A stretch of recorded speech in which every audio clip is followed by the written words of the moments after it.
꿀벌 마야의 모험 제3편 숲속의 호수와 곤충들. 참, 페피에게 사람들에 관해 물어보는 걸 깜빡 잊었구나. 페피처럼 경험 많은 곤충이라면 누구보다도 자세히 얘기해 주었을 텐데. 하지만 오늘은 내 눈으로 직접 사람을 보게 될지도 모르지. 어린 마야는 날아가면서 생각했습니다. 새로운 것을 몹시 경험하고 싶은 마야는 즐거움이 가득한 눈빛으로 울긋불긋하고 넓은 들판을 내려다보았습니다. 마침 여름이라 들판은 장관을 이루며 펼쳐져 있었지요. 마야는 수천 가지 색깔로 빛나는 어느 커다란 정원을 지났습니다. 마야와 마주친 많은 곤충들이 마야에게 소리쳐 인사했어요. 그리고 즐겁게 여행하면서 좋은 경험을 많이 하라고 말해 주었지요. 처음에 마야는 자기와 같은 꿀벌을 만나면 가슴이 조금 두근거렸습니다. 일하지 않고 빈둥거리는 것이 미안했고 또 아는 꿀벌이라도 만날까봐 두려웠던 거예요. 그러나 곧 마야는 다른 꿀벌들이 자기에게는 별로 관심 없다는 것을 알게 되었습니다. 그때 벼랑간 저 아래 아주 낮은 곳에 푸른 하늘이 빛나는 것이 보였습니다. 처음에 마야는 자기가 너무 높이 날다가 그만 하늘에서 길을 잃은 것이 아닌가 하고 깜짝 놀랐습니다. 그러다가 땅 위에 있는 하늘 가장자리로 나무들의 모습이 비치는 것을 보았습니다. 마야는 그것이 하늘이 아니라 아주 커다란 물 그릇이라는 것을 알고 정말 감탄했지요. 그 고요한 아침, 물은 맑고 푸르고 잔잔하게 그릇에 잠겨 있었습니다. 마야는 기뻐서 어쩔 줄 몰라 하면서 수면 가까이까지 내려가 자신이 날고 있는 모습을 비춰보았어요. 마야의 밝은 날개는 반짝이는 맑은 유리잔처럼 빛났고 조그마한 발들은 카산드라가 가르쳐준 대로 몸통에 가지런히 붙어 있었습니다. 그리고 아름다운 황금색 몸통이 물속에서 반짝였지요. 이렇게 무리를 날고 있으니 정말 기분이 좋구나. 우와! 마야는 환성을 질렀습니다. 맑은 물속에서는 크고 작은 물고기들이 이리저리 헤엄치거나 가만히 떠 있었습니다. 마야는 물고기들에게 너무 가까이 다가가지 않도록 조심했습니다. 물고기는 꿀벌에게 위험하다는 것을 알고 있었거든요. 마야는 건너편 호숫가로 날아가 보았습니다.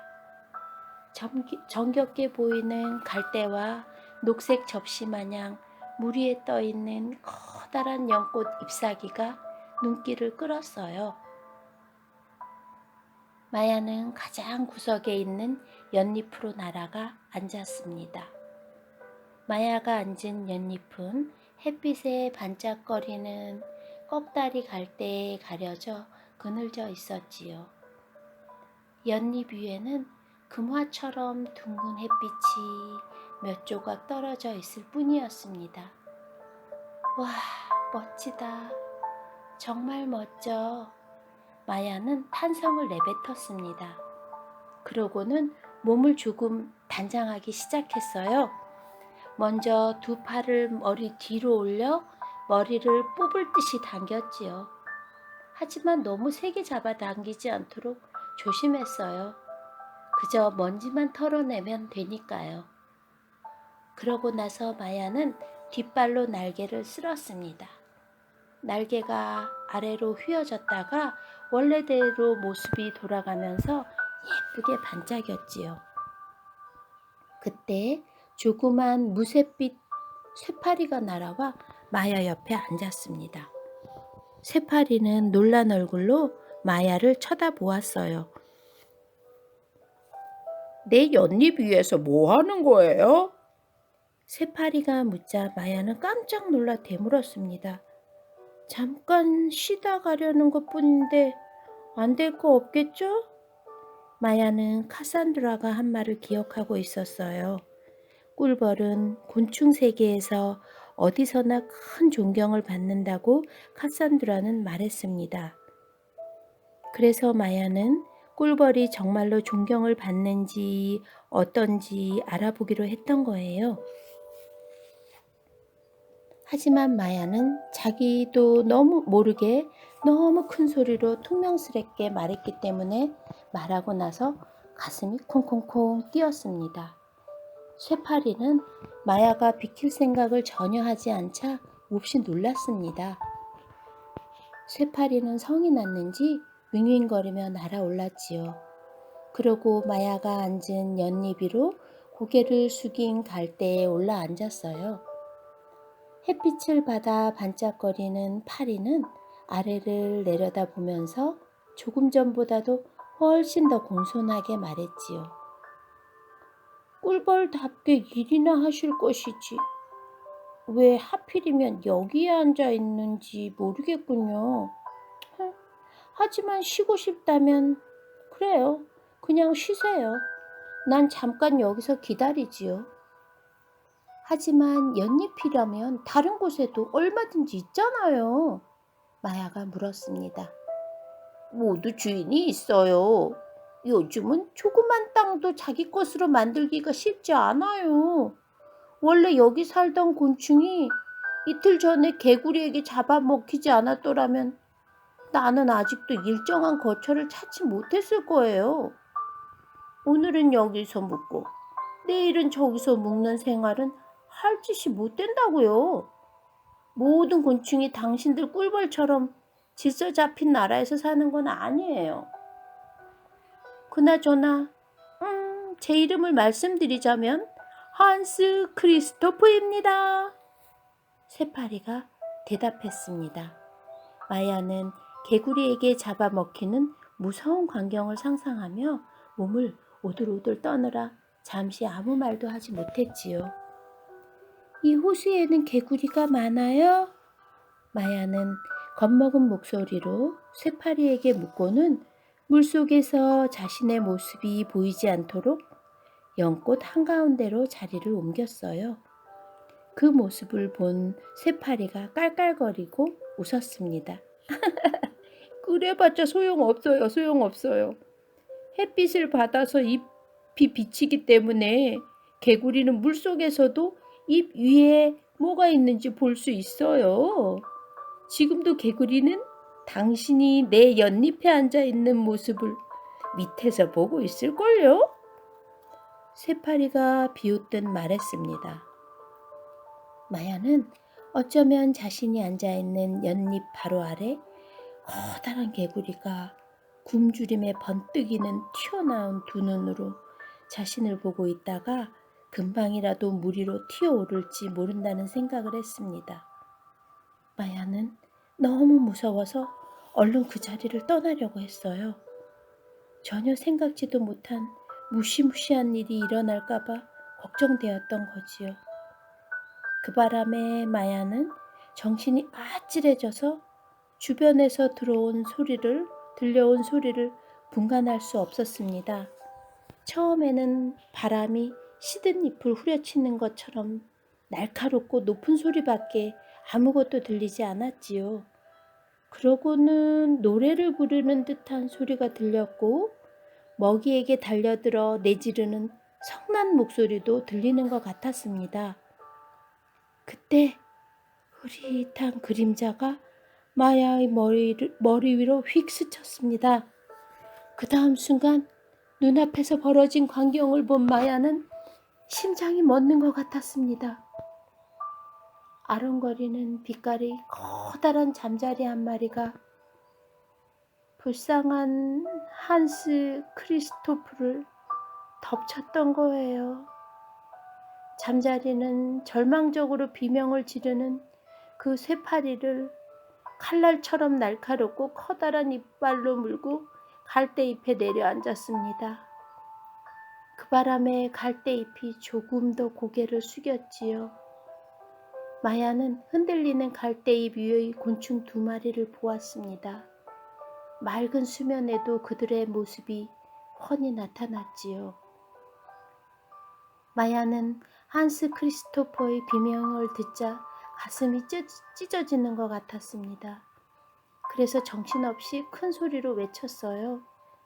누구신지 모르겠지만 쇠파리를 어서 놓아주세요. 어서 놓아주라고요.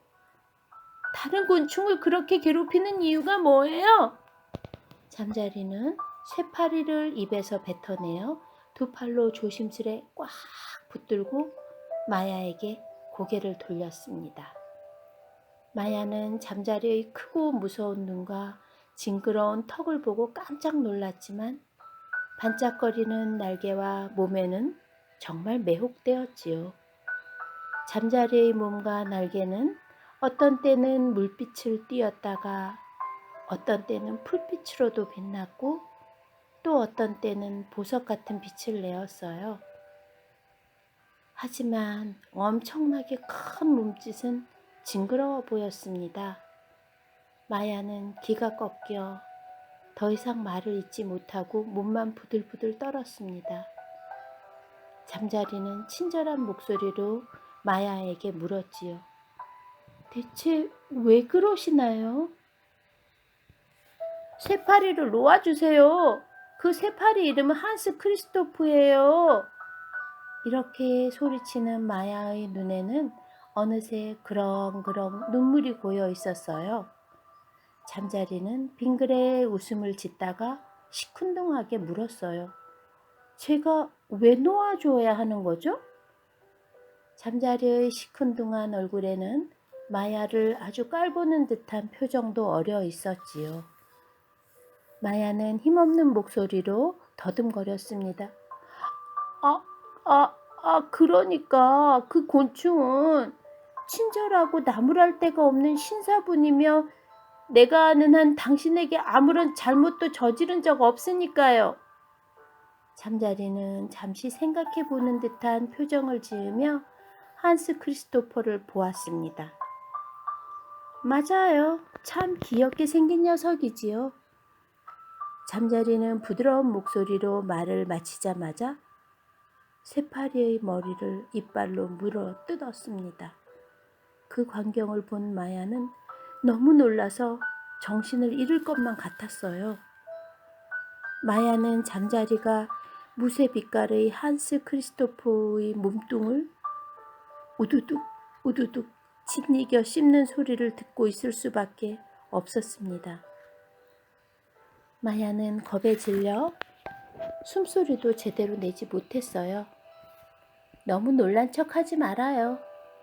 당신이 아무리 아픈 척한들 나는 까딱도 하지 않아요. 당신들 꿀벌이라고 해서 나보다 더 나을 게 있나요? 당신은 아직 너무 어려서 꿀벌 집안에서 일어나는 일에 대해서는 별로 아는 것이 없나 보군요. 여름이 되어 벌집에서 숯벌들이 확살하기 시작하면 주변 곤충들은 지금의 당신 못지않게 붕괴한다고요. 따지고 보면 당신들이 더 심하잖아요. 잠자리는 입에 잔뜩 든 먹이를 우물우물 씹으며 말했어요. 다 드셨나요? 마야는 위를 올렸다 볼 엄두가 나지 않았기 때문에 고개를 숙인 채 물었습니다. 아직 다리 하나가 남았어요. 잠자리가 대답했습니다. 제발 빨리 삼키세요. 그러면 당신 얘기에 대해 설명해 드릴게요. 하지만 제게 한 발자국도 더 가까이 다가오지 마세요. 그랬다간 두 말 없이 침을 쏘겠어요. 마야가 앙칼지게 소리쳤습니다. 마야는 여름이 되면 숯벌들이 벌집 속에서 왜 죽임을 당해야 하는지 잘 알고 있었기 때문에 잠자리의 어리석은 말에 화가 치밀었던 거예요. 어린 마야는 정말로 잔뜩 화가 나 있었지요. 마야가 침에 관해 누군가에게 말한 것은 이번이 처음이고 또 자기한테 침이란 무기가 있다는 것이 처음으로 기뻤습니다. 잠자리는 못마땅한 듯 눈살을 찌푸렸습니다. 식사를 마친 잠자리는 약간 고개를 숙이고 마야를 내려다 보았습니다. 금방이라도 덮칠 것 같은 음흉한 눈초리였어요. 하지만 어린 꿀벌은 아주 침착한 태도를 보여주었지요. 마야 자신도 어디서 그런 용기가 났는지 모르겠지만 더 이상 아무것도 두렵지 않았습니다. 마야는 땅벌이 벌집의 입구로 다가올 때 문지기들이 내는 것처럼 아주 크고 높은 날개 소리를 냈습니다. 잠자리가 위협적인 투로 느릿느릿 말했습니다. 원래 잠자리는 꿀벌들과 사이가 아주 좋아요. 당신도 그 점을 잊지 않는 게 좋을 거예요. 마야가 얼른 맞받아 대꾸했습니다. 내가 당신을 무서워할 거라고 생각하나요? 내가 당신을? 잠자리는 그렇게 묻고 갈대잎에서 훌쩍 날아올랐습니다. 깊숙이 고개 숙였던 갈대잎은 원래대로 돌아갔지요. 잠자리는 번쩍이는 날개를 퍼덕이며 물에 닿을 정도로 아주 낮게 날았어요. 호수에 비친 잠자리의 그림자는 정말 멋졌습니다. 마치 잠자리 두 마리인 것 같았어요. 잠자리는 주변에 은빛 광채를 뿜으며 구슬처럼 빛나는 날개를 빠르고 우아하게 움직였습니다. 그 멋진 모습을 보고 있느라니 불쌍한 한스 크리스토프 때문에 일었던 분노는 어느새 가라앉았습니다. 그리고 잠자리가 위험한 곤충이라는 사실도 까맣게 잊었지요. 마야는 손뼉을 치며 환호성을 질렀습니다. 어쩌면 저렇게 아름다울까? 우와, 정말 아름다워. 나를 보고 말하는 건가요? 잠자리는 짐짓 놀라 되묻더니 이내 덧붙여 말했습니다. 하기야, 내 몸은 뽐낼만 하지요. 어제 시냇가에 누워있던 인간들이 나를 보고 감탄하던 모습을 당신이 보았어야 하는데. 인간이요? 정말 인간을 본 적이 있어요? 마야는 귀가 솔깃해져서 물었습니다. 물론 보았죠. 당신이 간절히 알고 싶어 할까봐 말씀드리는 건데요. 내 이름은 쉬누쿠예요. 날개에 맥이 있는 곤충들 중에서도 잠자리 가문에 속하죠. 잠자리가 말했습니다. 그래요? 그나저나 인간에 관한 이야기 좀 해주세요. 마야는 자기 이름도 소개하고 나서 잠자리에게 인간들의 이야기를 청했습니다. 잠자리도 마음을 누그러뜨린 것 같았습니다. 잠자리는 마야 옆에 앉더니 조그만 다리를 오므렸습니다. 마야는 쉬누쿠가 자기 곁 너무 가까이로 다가오려 하지 않는다는 것을 눈치챘지요. 인간에게도 침이 있나요? 마야가 물었습니다. 무슨 말씀이에요? 인간들이 침을 갖고서 뭘 하겠어요? 인간들은 그거보다도 더 흉측한 무기를 사용하기 때문에 우리 곤충들에게는 말할 수 없이 위험하다고요. 인간을 두려워하지 않는 곤충들은 없어요. 그런데 두 다리가 아주 분명하게 구별되는 어린 인간들이 특히 무섭지요. 소년이라고 불리는 인간들이에요. 쉬누쿠가 말했습니다. 그 인간들이 당신을 잡으려 하나요? 마야는 너무나 흥분한 나머지 숨을 몰아쉬며 물었습니다. 쉬누쿠는 마야의 날개를 힐끗 보며 말했습니다. 그래요. 당신은 이해가 잘 안 되겠죠? 나를 잡으려고 안달하지 않는 인간은 거의 보지 못했어요. 왜 그럴까요? 마야는 걱정스럽게 물었습니다. 모르겠어요. 우리에게는 왠지 인간의 마음을 끄는 데가 있나 봐요. 쉬누쿠는 눈길을 지그시 감추고 겸손한 미소를 지어 보이며 대답했습니다. 다른 이유는 나도 모르겠어요. 우리 잠자리들은 인간에게 잡혀 무시무시한 고통을 겪다가 죽는 일들이 흔하답니다. 인간들이 잡아먹나요? 아니요, 아니요. 그렇지는 않아요. 인간이 잠자리를 먹는다는 얘기는 아직까지 들어보진 못했어요. 하지만 인간들은 이따금 무언가를 죽이고 싶다는 욕구를 느끼나 봐요. 왜 그런 욕구를 느끼는지 끝내 설명할 수 없을 거예요. 당신은 믿기 어렵겠지만 특히 그 소년이라 불리는 인간들은 잠자리를 잡아서 그저 재미로 날개나 다리를 뜯어내지요. 믿을 수 있어요? 시누크가 조용한 목소리로 말했습니다. 정말 믿기 어려운 일이군요. 마야가 분노를 참으며 대답했습니다. 시누크는 반짝거리는 어깨를 으쓱했고 갑자기 산전수전 다 겪은 노인 같은 표정을 지었어요. 그리고 슬픔 때문인지 얼굴색이 아주 하얗게 변했습니다. 솔직히 얘기하자면 내게는 동생이 하나 있었어요. 우리 중에서도 앞날이 가장 유망한 녀석이었지요. 하지만 좀 경솔하고 호기심이 너무 강한 게 탈이었답니다. 어느 날 동생은 어떤 소년의 손에 잡혔지요. 소년이 기다란 막대기에 붙들어맨 그물을 느닷없이 동생에게 던졌던 거예요. 그런 일이 일어나리라고 도대체 누가 생각이나 할 수 있었겠어요? 어느 누구도 생각할 수 없는 일이죠. 나도 그런 일은 한 번도 생각해 본 적이 없어요. 어린 마야가 대답했습니다.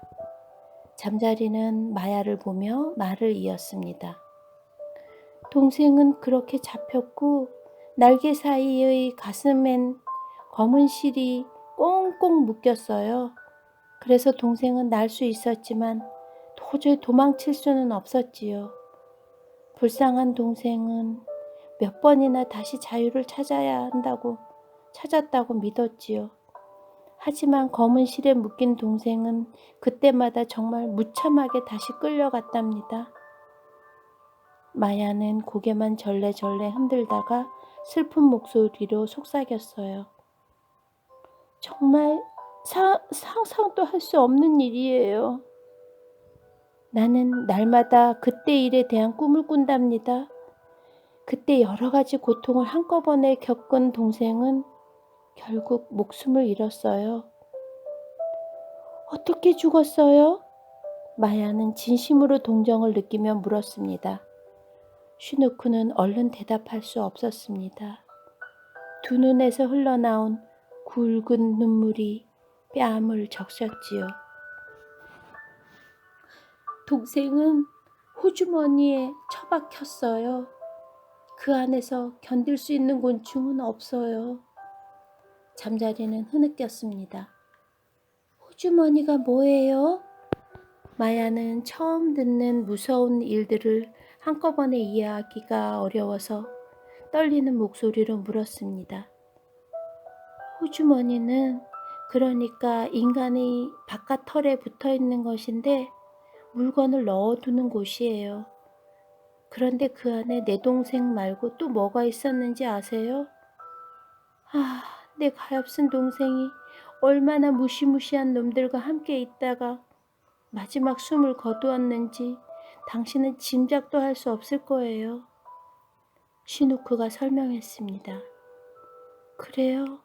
전혀 짐작이 안 돼요. 혹시 꿀인가요? 마야는 숨을 몰아쉬며 물었습니다. 아니에요.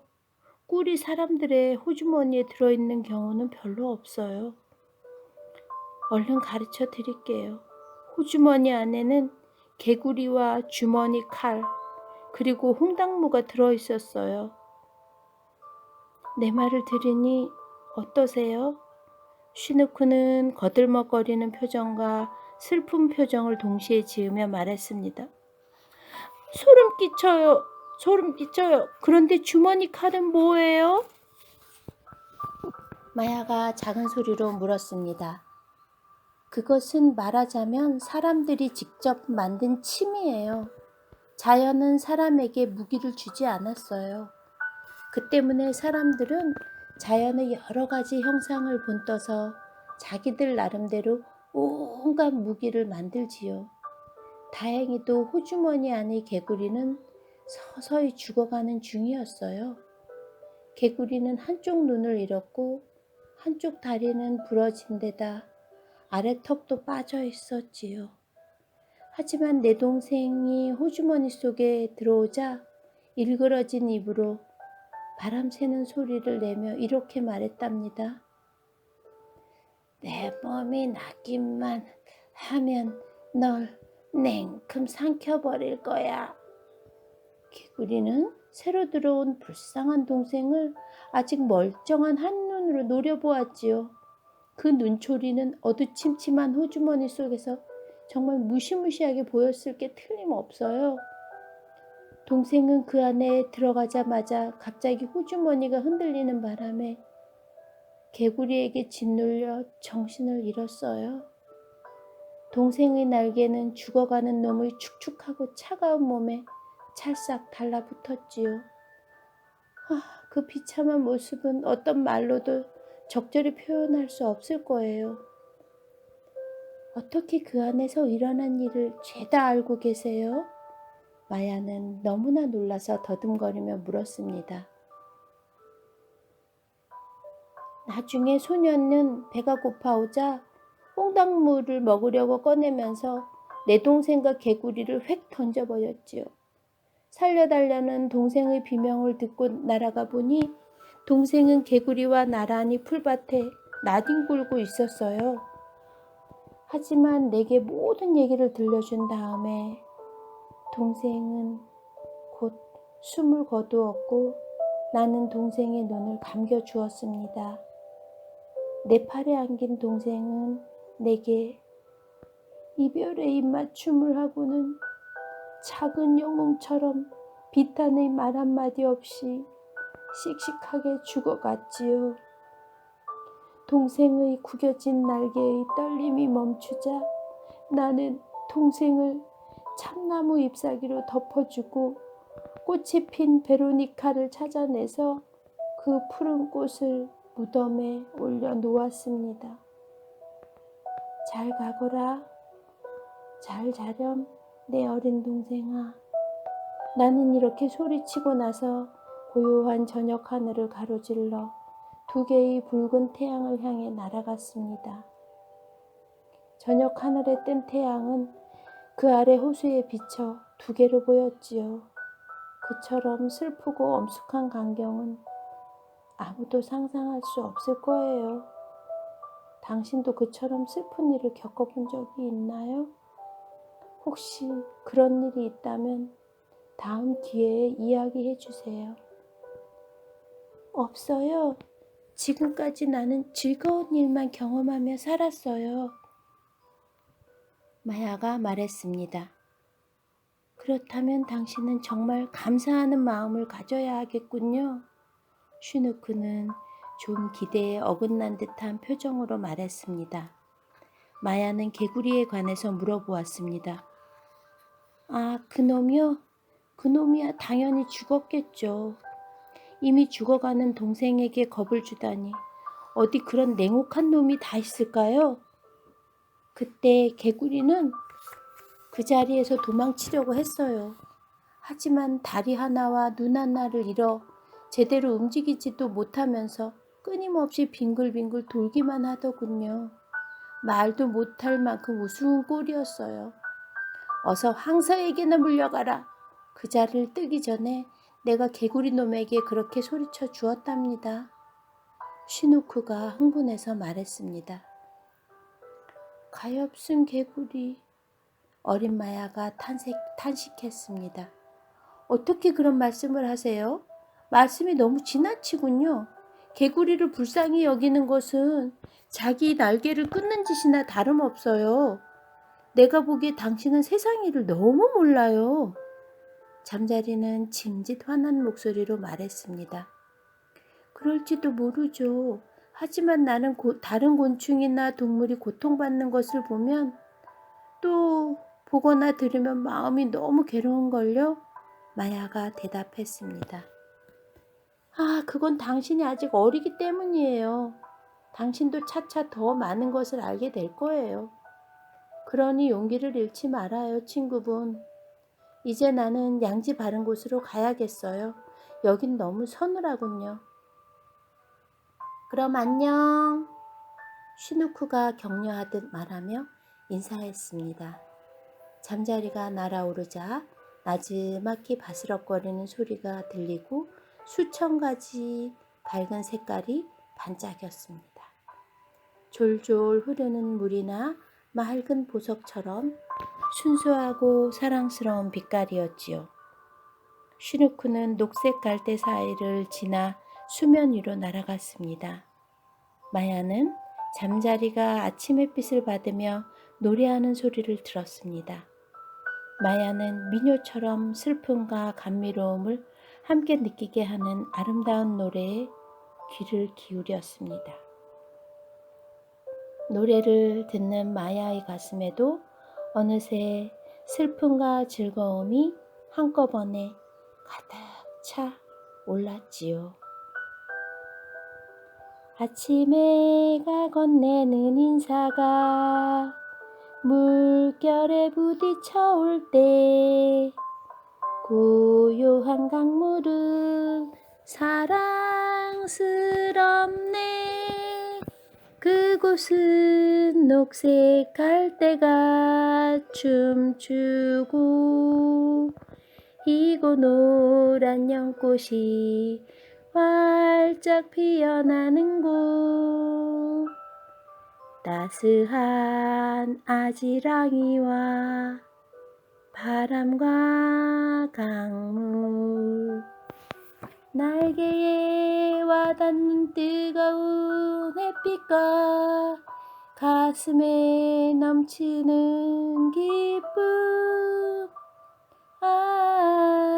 삶은 길지 않으니 황급빛 여름이여 고맙구나. 화창한 오늘 하루여. 들어봐, 잠자리가 노래하고 있어. 하얀 나비가 암나비에게 말했습니다. 나비 두 마리는 나풀거리며 마야의 곁을 지나 아름다운 하루가 시작된 눈부신 파란 하늘로 날아갔습니다. 그래서 마야도 나지막하게 윙윙거리며 날개를 펼치고는 은빛 호수에게 작별을 고하고 나서 물을 향해 날아갔어요.